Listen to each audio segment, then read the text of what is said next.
Hello, dear friends at Central, some of whom I haven't seen for months now. I miss you and want to connect with you now through this video we're doing for our stewardship campaign. It's been an extraordinary, challenging year for everyone, including our church family here at Central. In this video, we're going to tell the story of how Central has risen to the challenges posed by 2020, and I'm so proud of what our congregation and staff have done in order to maintain worship, care for the congregation, keep us connected to one another, and to minister to our community. The theme of this year's video and stewardship campaign is "For Such a Time as This." And that theme is drawn from the Old Testament book of Esther. It's a wonderful read if you have never looked at it. The story goes like this. There is a community of Jewish people who are in exile in what was the Persian Empire. They had been deported there after the southern kingdom of Judah had been obliterated and were living there in relative peace and security until a man named Haman went on an anti-Semitic rampage. Anti-Semitism is indeed an old story. Haman concocted a plan to have all the Jews in the empire wiped out. Word of this got out to a Jewish leader named Mordecai, and he went to Esther. Esther was one of the king's many wives, and Mordecai said to her, "It is for such a time as this that you were put in the position of being married to the king, for you can save our lives." And against the law, against all custom, at the risk of her own life, Esther bravely marched into the king's throne room and told him of the plot, and the Jewish people were saved. For such a time as this. We live in such a time, don't we? The pandemic, our country riven by bitter political divisions, an incredibly ugly presidential campaign, families under enormous stress and economic hardship.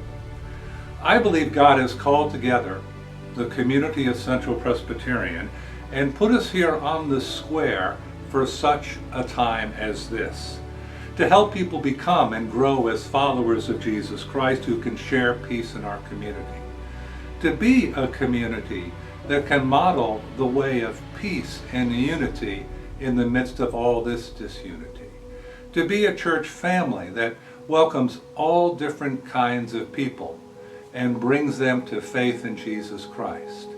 A church community that can provide moral and spiritual leadership to Chambersburg, Franklin County, and beyond. A church that shares Jesus Christ, the hope of our world, for such a time as this. That call given to Esther is also given to each one of us as Christ followers and to all of us as the community of Central Presbyterian. Please watch now to see how we can respond to that call and how you can support the work of the Lord Jesus Christ in His church at Central Presbyterian. Worship is the heart and soul of the church. In mid-March, COVID-19 became a real threat in our area, and at this point, churches, although exempt from the governor's orders, were compelled to shut their doors in order to keep their congregations and communities safe. Immediately, Central went into live stream mode.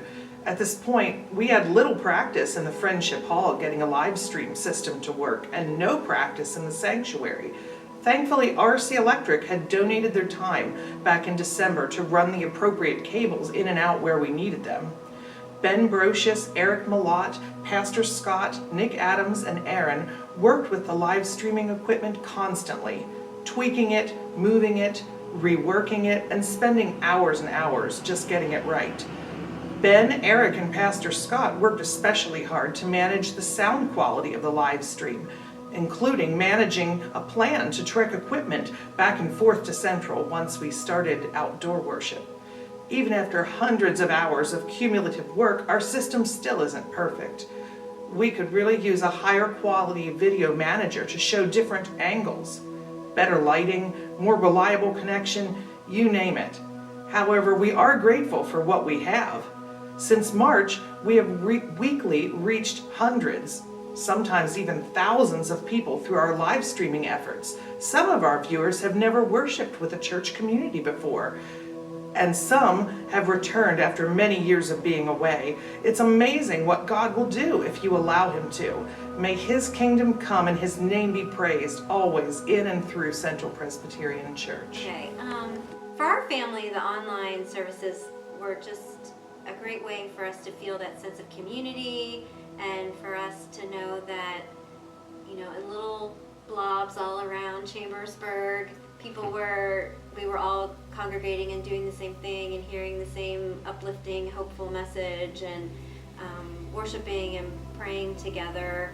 I looked forward to that, you know, because it was a time where, as a family too, everybody's doing odds and ends of different things, but on Sunday mornings and Wednesday evenings we would all come together in the family room, and it's something that we knew we were all going to do together and benefit from it. All right, so the mission committee has worked very hard throughout the year, continued to keep the blessing box stocked, and we've had a lot of great donations from the congregation to keep that stocked, especially during these times.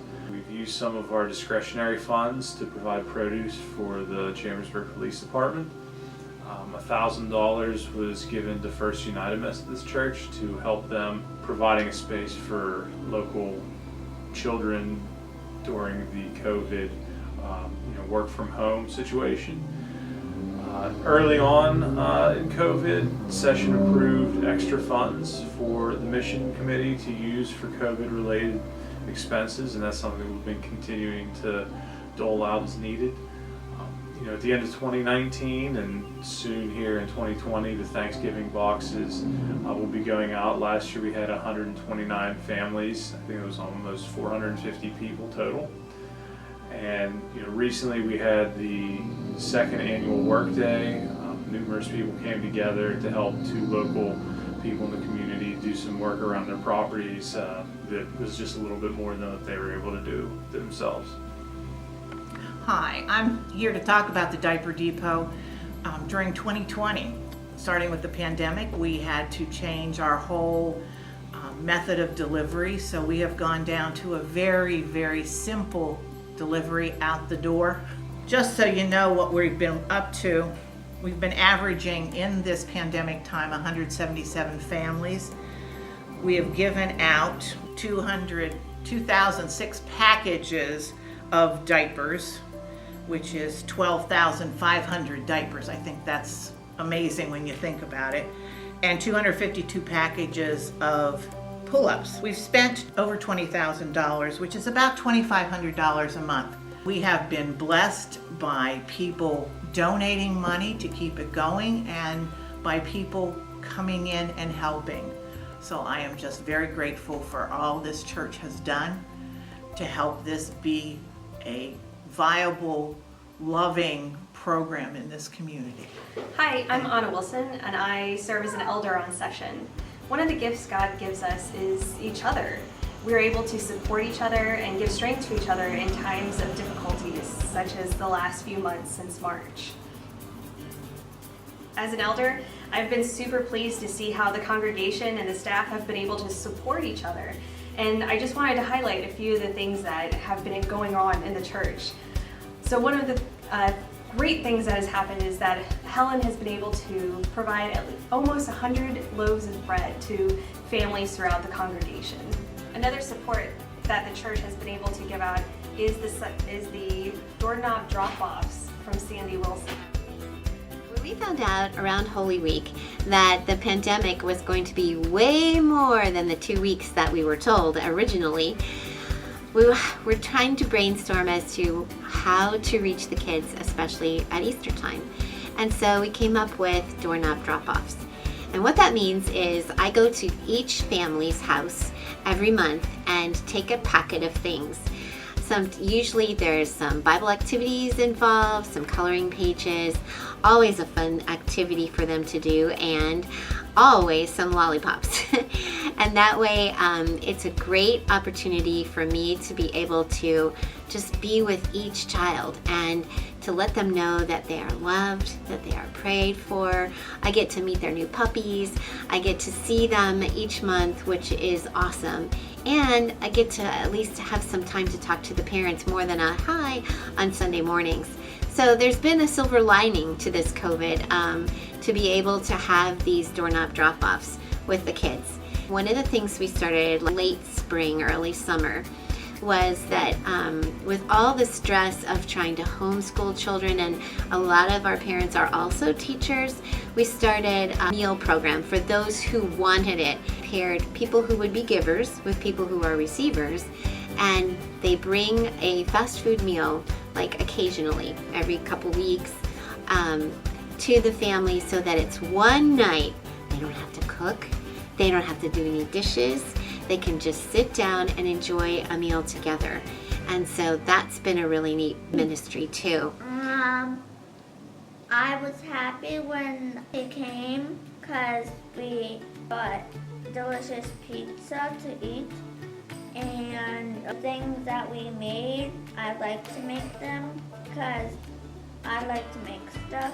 It was an awesome act of kindness, but what I really took away from that was the lesson for our children. Just in these moments of need where, you know, folks can really feel alone, that reach out, you know, made us feel a part of something still, which was very important, I think, for us mentally. It was really nice when Miss Sandy would reach out and just say, hey, can we drop off a pizza? Absolutely, because then I don't have to cook. I could focus on teaching from home, I could help the kids and know that I didn't have to tackle one more thing. Things we've experienced this year is isolation from each other. The congregation and staff have done an amazing job of finding ways, innovative ways, to safely gather with one another. Pastor Scott organized monthly backyard gatherings during July, August, and September. Participants gathered in the backyard of church members for a socially distant time of conversation and refreshments, renewing connections with friends we hadn't seen in months, and making new friends. Just a few weeks ago, Central organized a men's gathering that was held at the Deal family cabin in Horse Valley.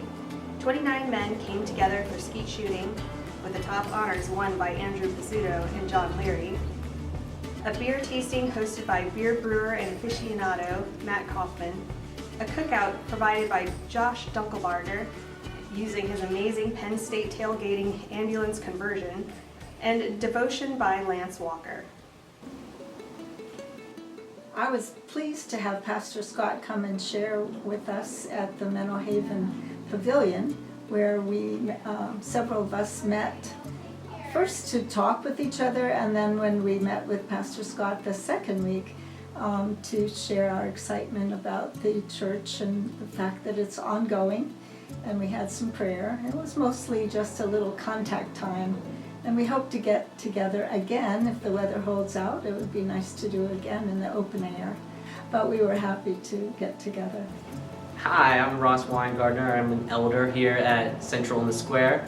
I am in charge of adult discipleship, and so we have a lot of programs here at Central. We have our prayer groups, we have a women's group, we've been doing Year with the Bible all together, racial reconciliation, tons of things for people to get involved in, really practice their faith and get to know one another better.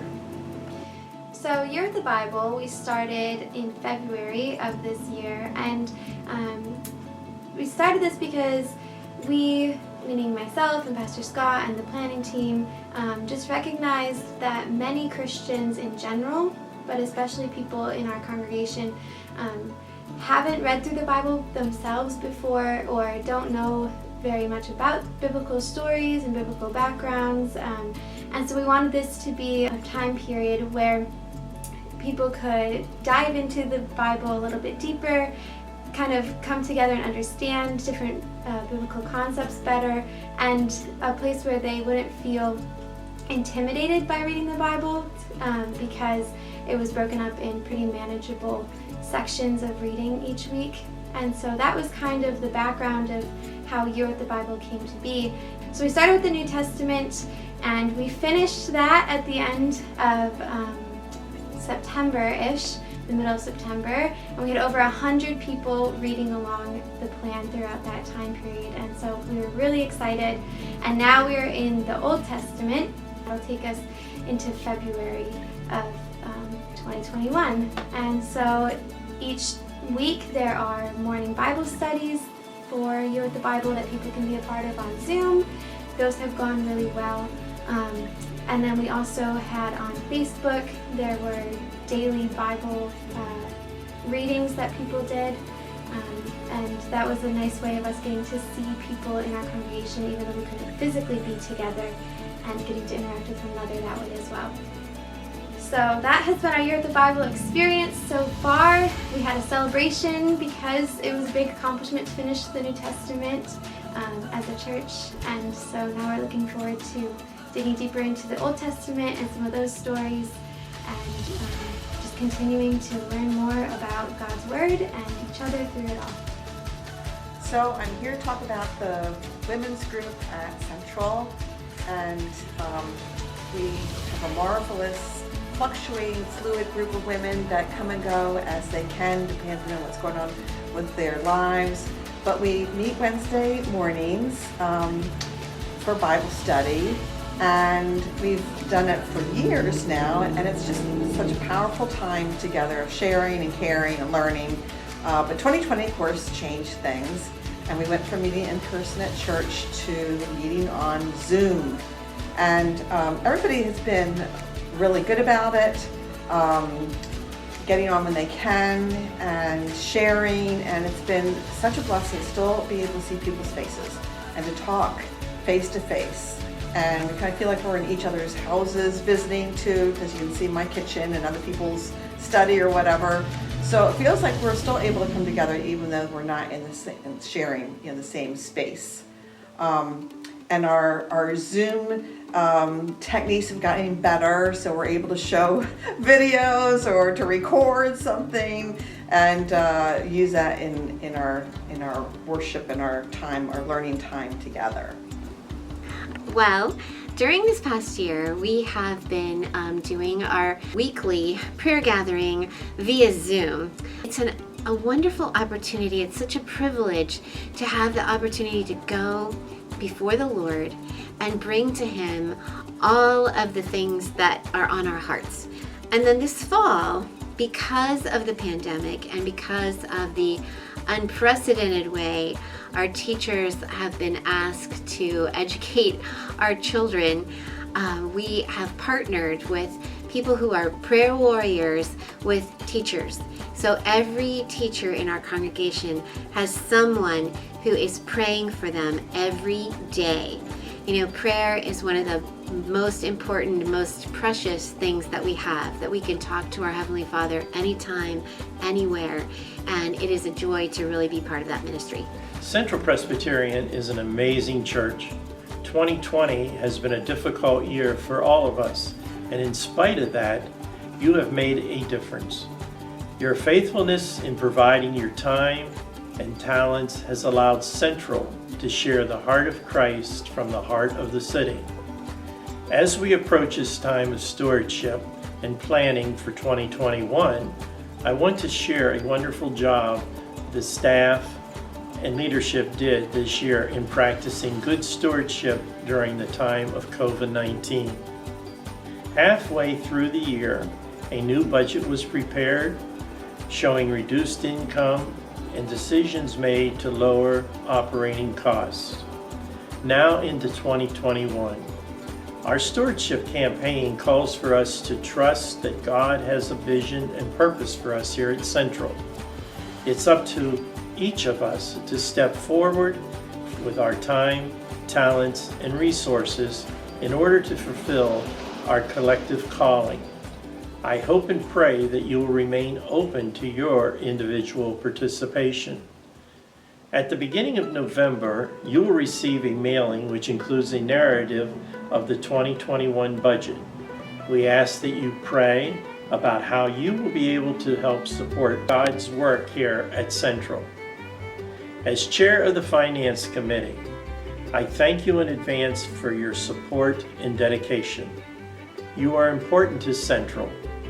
as we enter 2021 with faith, hope, and love, and that as a church we can make a difference.